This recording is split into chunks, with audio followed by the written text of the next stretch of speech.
মানুষ খেয়ে বাঁচতে চায়, দুই বেলা ভাত খেতে চায়,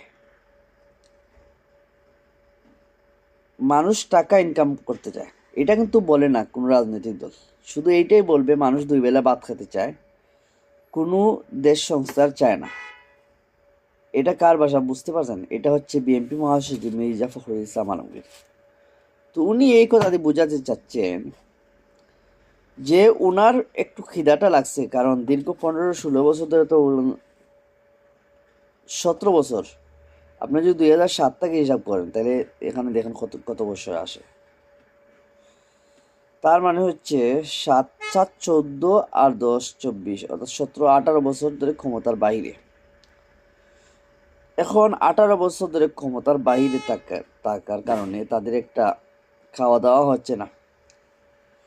এতদিন খেয়ে গেছে ফেসিবাদীরা, এই ভারতপন্থীরা, এখন এদের খাওয়া তো দরকার। তো অনেকটা খিদা লাগছে, তো এই জন্য উনি বুঝাতে চাইছেন আসলে ওনার খাওয়ার দরকার, ওনার দলের লোকজনের খাওয়ার দরকার। তা না বলে বলছেন জনগণ দেশ সংস্কার বুঝে না, জনগণ দুই বেলা ভাত খেয়ে থাকতে চায়। তার মানে একটাই কথা, নির্বাচন।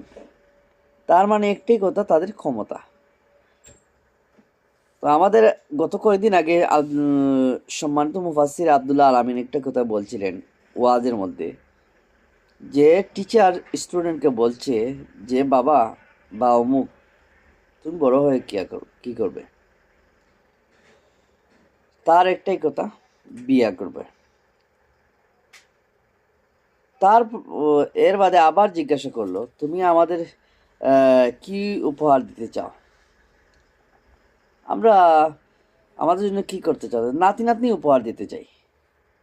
মানে আরো কয়েকটা কথাই বলছেন।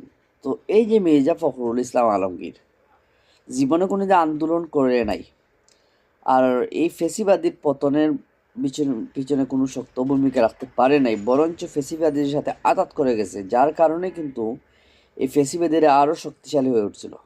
আর ওরা আবার এখন ছাত্রদের হারানো স্বাধীনতা আবার ওদের দখলে নেওয়ার চেষ্টা করছে।